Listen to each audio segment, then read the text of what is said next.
ശരി, ശരൺ കണ്ണൂരിൽ നിന്ന് പ്രധാനമായും സുനിൽ ഐസക് കൂടി ഇതൊരു ചേരുന്നുണ്ട്. ആ രാഷ്ട്രീയ കണ്ടെത്തലിലേക്ക്, സിബിഐയുടെ കണ്ടെത്തലിലേക്ക് കൂടി പ്രധാനമായും വരേണ്ടതുണ്ട്. ഞാൻ വരാം ശരണിലേക്ക്. കണ്ണൂരിൽ എന്ത് സംഭവിച്ചു എന്നുള്ളത് സുനിൽ ഐസക് താങ്കൾ കണ്ടതാണ്. ഈ കാലയളവിൽ എന്തൊക്കെ ഒരു നീതി ദിനമാണ് അവിടെ പ്രതീക്ഷിച്ചുകൊണ്ടിരിക്കുന്നത് കുടുംബവും മറ്റുള്ള പാർട്ടിക്കാരാണെങ്കിലും. ഇതിൽ CPM-ന്റെ പങ്ക് തെളിയാൻ പോകുന്നു. അതിനപ്പുറത്തേക്ക് ഈ കാലയളവിൽ കണ്ടിട്ടുള്ള രാഷ്ട്രീയമായിട്ടുള്ള നാടകങ്ങൾ എത്രത്തോളം ഈ കേസ് തേച്ചുമാച്ച് കളയാൻ ശ്രമിച്ചു എന്നൊക്കെയുള്ളത് നേരിട്ട് കണ്ട ആളാണ്. അതിനപ്പുറത്തേക്ക് ഏതു തരത്തിലാണ് അതിനെ കൊണ്ടുപോയത്, എന്തൊക്കെ അവിടെ സംഭവിച്ചു, എത്ര നീതി പ്രതീക്ഷിക്കുന്നുണ്ട് അവിടെ, ഒപ്പം തന്നെ വലിയ സുരക്ഷാ ക്രമീകരണങ്ങൾ നടത്തിയിട്ടുണ്ട്. അതിന്റെ വിശദാംശങ്ങൾ.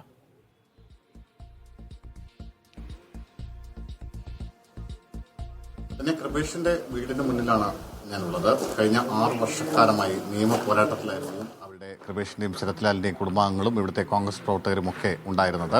അതിനിടയിൽ ഒരുപാട് രാഷ്ട്രീയ നാടകങ്ങൾ, അന്തർനാടകങ്ങൾ, അതുമായി ബന്ധപ്പെട്ട നിരവധി വിവാദങ്ങൾ ഒക്കെ ഈ കേസുമായി ബന്ധപ്പെട്ട് സംഭവിച്ചിട്ടുണ്ട്. അത് സ്വാഭാവികമായും ഈ വിധി CPM-നെ സംബന്ധിച്ച് ഏറെ നിർണായകമായ ഒരു വിധിയായിരിക്കും ഈ കേസിൽ അല്പസമയത്തിനുള്ളിൽ പുറത്തു വരാൻ വേണ്ടി പോകുന്നത്. ഇത് ഒരു രാഷ്ട്രീയ കൊലപാതകമല്ല എന്ന നിലപാടായിരുന്നു ആദ്യഘട്ടം മുതൽ തന്നെ CPM എടുത്തിരുന്നത്. നേരത്തെ പെരിയ ലോക്കൽ കമ്മിറ്റി അംഗമായ പീതാംബരന് ശരത്ലാലിനോടും കൃപേഷിനോടും ഉണ്ടായിരുന്ന വ്യക്തിവിരോധമാണ് കൊലപാതകത്തിൽ കലാശിച്ചത് എന്ന നിലപാടാണ് CPM ആദ്യഘട്ടം മുതൽ തന്നെ സ്വീകരിച്ചു വന്നിരുന്നത്. അതിന് പാർട്ടിയെ മറയാക്കിക്കൊണ്ട് അത് അത്തരമൊരു കൊലപാതകം നടത്തിയെന്ന ന്യായമാണ് CPM ഇതുമായി ബന്ധപ്പെട്ട് പറഞ്ഞിരുന്നത്. പക്ഷെ നോക്കൂ, ഈ കേസുമായി ബന്ധപ്പെട്ട 24 പ്രതികളിൽ 24 പേരും പാർട്ടി പ്രവർത്തകരോ അനുഭാവികളോ പാർട്ടിയുടെ പ്രധാനപ്പെട്ട നേതാക്കളായിട്ടുള്ള ആളുകളോ അടക്കമുള്ള ആളുകളാണ്. CPM-ന്റെ ഏച്ചിലെടുക്കം ബ്രാഞ്ച് സെക്രട്ടറി ആയിരുന്ന P. രാജേഷ് മുതൽ CPM-ന്റെ കാസർഗോഡ് ജില്ലാ സെക്രട്ടേറിയറ്റ് അംഗവും മുൻ മുതുമ MLA-യുമായ KV കുഞ്ഞിരാമൻ അടക്കം നിരവധി CPM-ന്റെ പ്രധാനപ്പെട്ട നേതാക്കൾ ഈ കേസിന്റെ പ്രതിപട്ടികയിൽ വരുന്നു. സ്വാഭാവികമായും അത് പ്രതിരോധം തീർക്കേണ്ട ഒരു അവസ്ഥയിലേക്ക് CPM എത്തുകയും ചെയ്തു. കഴിഞ്ഞ 2019 ലോക്സഭാ തെരഞ്ഞെടുപ്പിൽ അടക്കം വലിയ ചർച്ചയായിരുന്നു ഈ ഇരട്ടക്കൊലപാതകം. അതിൻ്റെ ഒരു തിരിച്ചടി കാസർഗോഡ് CPM-ന് LDF-ന് ഉണ്ടാവുകയും ചെയ്തു. വലിയ അവിടെ കോൺഗ്രസ് രാജ്മോഹൻ ഉണ്ണിത്താൻ്റെ വിജയത്തിൻ്റെ പ്രധാനപ്പെട്ട കാരണങ്ങളിലൊന്നായി CPM തന്നെ പിന്നീട് വിലയിരുത്തിയത് പെരിയ ഇരട്ട കൊലപാതകവുമായി ബന്ധപ്പെട്ട വിവാദങ്ങളും വിഷയങ്ങളും ഒക്കെ ആയിരുന്നു.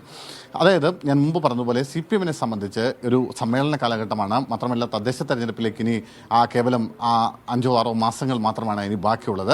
മാത്രമല്ല അതിന് തൊട്ട് പിന്നാലെ നിയമസഭാ തെരഞ്ഞെടുപ്പ് അടക്കമുള്ളവ വരുന്നു. CPM നേതാക്കളെ ആരെങ്കിലും ഈ കേസുമായി ബന്ധപ്പെട്ടുകൊണ്ട് ശിക്ഷിച്ചിട്ടുണ്ടെങ്കിൽ, കുറ്റക്കാരാണെന്ന് കോടതി കണ്ടെത്തിയിട്ടുണ്ടെങ്കിൽ, സ്വാഭാവികമായും അവരുടെ അണികളുടെ മുന്നിലെങ്കിലും CPM-ന് ഇക്കാര്യത്തിൽ അവരുടെ നിലപാട് വ്യക്തമാക്കേണ്ട ഒരു സാഹചര്യം ഉണ്ടാകും. CPM വലിയ രാഷ്ട്രീയ പ്രതിസന്ധിയിലേക്ക് ഒരു പക്ഷേ ചെന്നെത്താനുള്ള എല്ലാ സാധ്യതയുമുണ്ട്.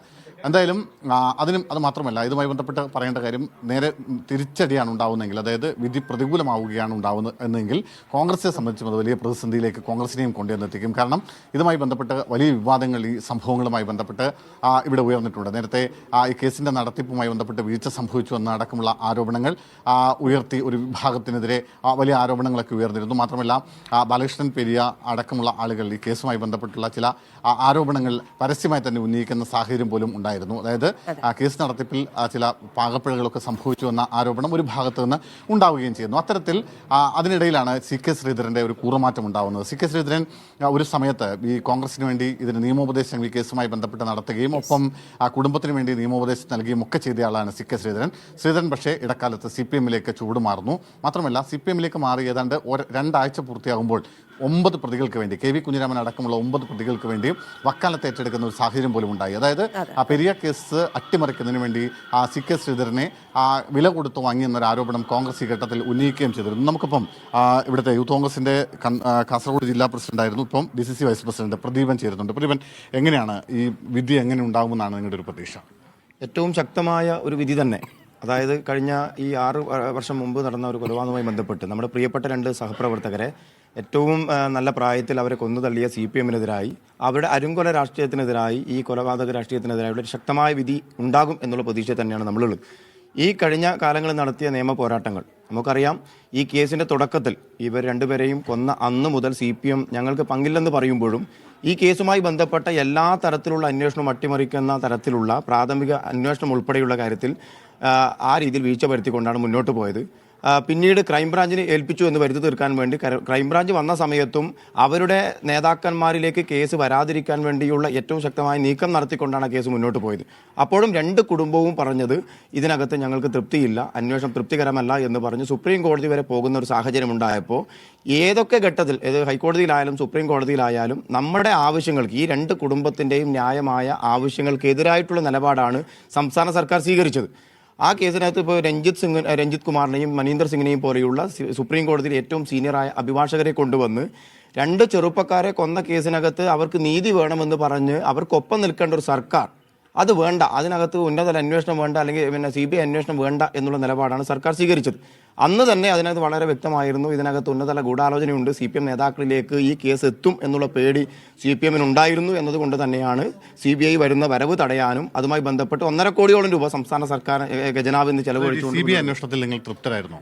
പൂർണ്ണമായും. പക്ഷെ നമ്മൾ പറഞ്ഞ ചില ആളുകൾ അതിനകത്ത് പുറത്ത് പോയിട്ടുണ്ടെങ്കിൽ പോലും CBI അന്വേഷണത്തിൽ നമ്മൾ ഉന്നയിച്ച ഏതാണ്ട് എല്ലാ ഭാഗങ്ങളും അതിനകത്ത് കൃത്യമായി വന്നിട്ടുണ്ട്. CBI വന്നതിന് ശേഷമാണ് KV കുഞ്ഞിരാമൻ അടക്കമുള്ള ആളുകൾ ഈ പ്രതിപട്ടികയിലേക്ക് വരുന്നത്, മണികണ്ഠൻ അടക്കമുള്ള ആളുകളൊക്കെ വരുന്നത്. സ്വാഭാവികമായി അവർക്കെതിരായിട്ടുള്ള തെളിവുകൾ CBIക്ക് ശേഖരിക്കാൻ കഴിഞ്ഞു എന്ന് വിചാരിക്കുന്നുണ്ടോ? തീർച്ചയായും അതിനകത്ത് കൃത്യമായ തെളിവുകളുണ്ട്, സാക്ഷി മൊഴികളും വളരെ ശക്തമായ മൊഴികളുണ്ട് എന്നുള്ളതും ആ മൊഴികളൊക്കെ കൃത്യമായി തന്നെ രേഖപ്പെടുത്താൻ കോടതി സാധിച്ചിട്ടുണ്ട്, അവരത് കൊടുത്തിട്ടുണ്ട് എന്നുള്ളതാണ് ഏറ്റവും പ്രധാനപ്പെട്ട കാര്യം. എല്ലാ സമ്മർദ്ദങ്ങളെയും അതിജീവിച്ച് ഈ കേസിനകത്ത് ഏറ്റവും പ്രധാനപ്പെട്ട ഒരു കാര്യം, ഇതിനകത്ത് മുഴുവൻ സാക്ഷികളും വളരെ വ്യക്തമായി കോടതിക്ക് മൊഴി കൊടുത്തിട്ടുണ്ട്. ഒരു സാക്ഷി പോലും കൂറുമാറുന്ന സാഹചര്യം അദ്ദേഹം പറഞ്ഞതുപോലെ ഒരു നീതി പ്രതീക്ഷിക്കുന്നുണ്ട്. നമുക്കറിയാം, നേരത്തെ ഷരൺ പറഞ്ഞതുപോലെ CBI അന്വേഷണത്തിനെതിരെ ലക്ഷങ്ങൾ ആണ് സംസ്ഥാന സർക്കാർ സുപ്രീം കോടതിയിൽ വരെ പോയി മുടക്കിയത്. അങ്ങനെയാണ് ആ കേസിലാണ് കൊച്ചിയിലെ കോടതി ഇന്ന് വിധി പറയുന്നത് എന്നുള്ളതാണ്. ഇതിൽ ഏറ്റവും നിർണായകമായത് ഈ CBI 10 പേരെ കൂടി പ്രതി ചേർത്തു എന്നുള്ളതാണ്. അതിലെ ഒരു ഗൂഢാലോചന എങ്ങനെയെന്നുള്ളതായിരുന്നു CBI കേന്ദ്രീകരിച്ചിരുന്നത്. അങ്ങനെ ആ വിധിയിലേക്കാണ് അല്പസമയത്തിനകം കടക്കാൻ പോകുന്നത് എന്നുള്ളതാണ്.